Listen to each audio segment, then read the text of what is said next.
This tutorial is to demonstrate the basic features of the MORControl system. So we're going to build a quote to begin with because that's often the beginning process. So Tracy in Sales and Service will log in and she's going to create a quote for a customer. So we'll pick a customer and we're demonstrating this to show the level of detail. In the heading information, consignees, number of days, shipping information, you can have contacts. So generally a good amount of information for a quotation. So we're going to add an item. So we'll add a manufactured item for this example, and we already have a part in the system, as you'll see. So we have somebody's asked for a VMS1 bice, so they've asked for a certain quantity, 12, and in this case the part already has a price, so it's going to ask you, it updates if you don't. We're going to add a discount in this case to show that you have that type of functionality. I'll add a little comment, not necessary, but anyway, we'll add the item and we'll just create a quote document. So the quotation is goes into an HTML document. You can show discounts or not. Once we've made the quote document, the system wants to know if you want to accept it, and it does save it if you say, and it saves it on the server.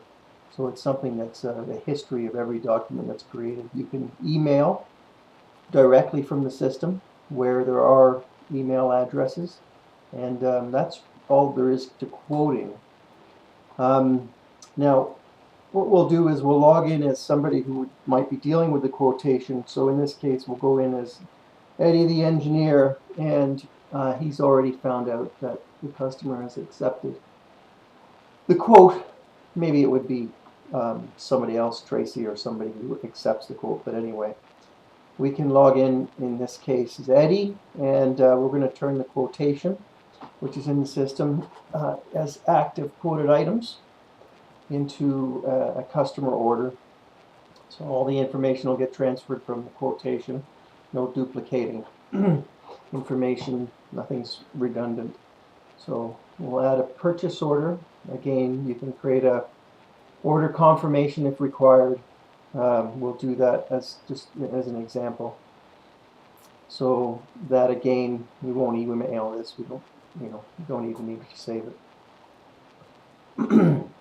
So we're going to deal with this. Eddie's got to deal with this. So he's going to maintain the order item. So he knows that ITM items, manufactured items, need bills of materials.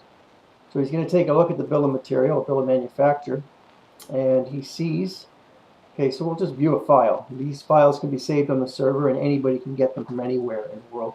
So we'll view the file that was originally put with this part, and it's a simple vice with 5 or 6 parts for an example of what we're doing.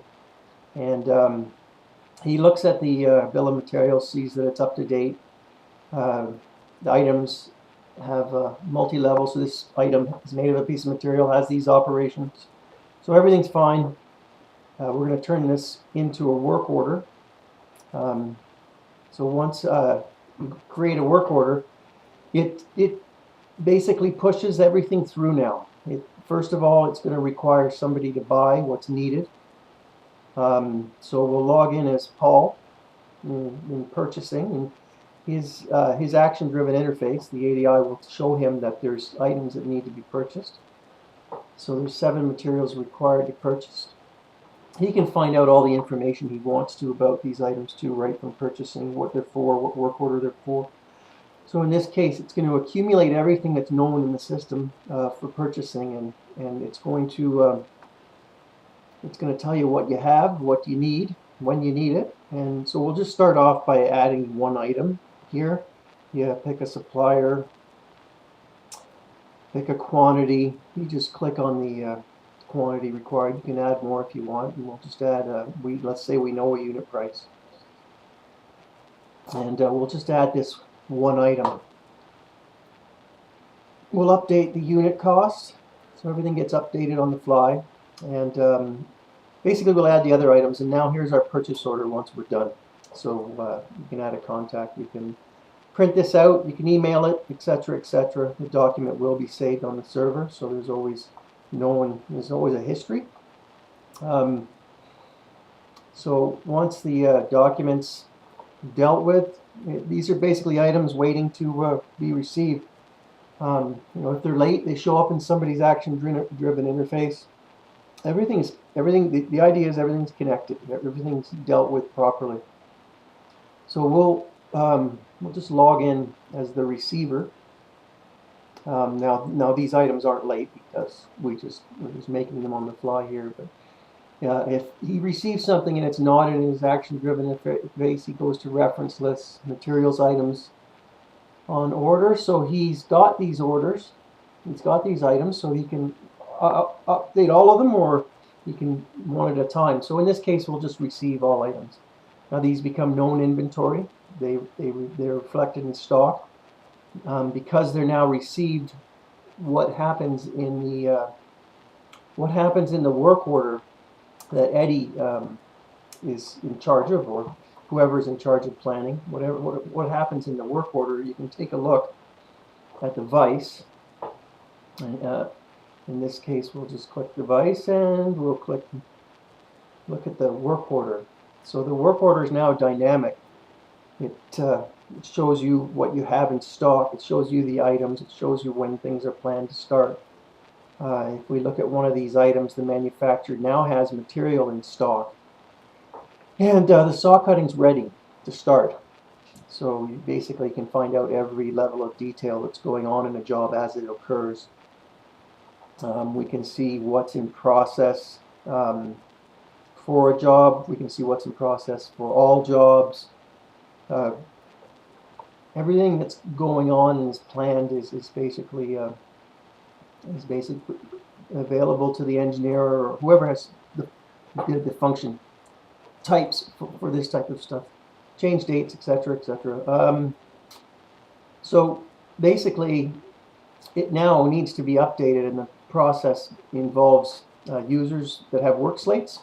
So we'll log in as the guy who might be doing the saw cutting, and we'll just, as an example, we'll just record work done. They can start it, and obviously it can be seen what people are doing. But in this case, it's just a quick example of, this is all built for touch screens too. Quick example of adding time and finished quantity, which now you have work in process, gets pushed to the next operation.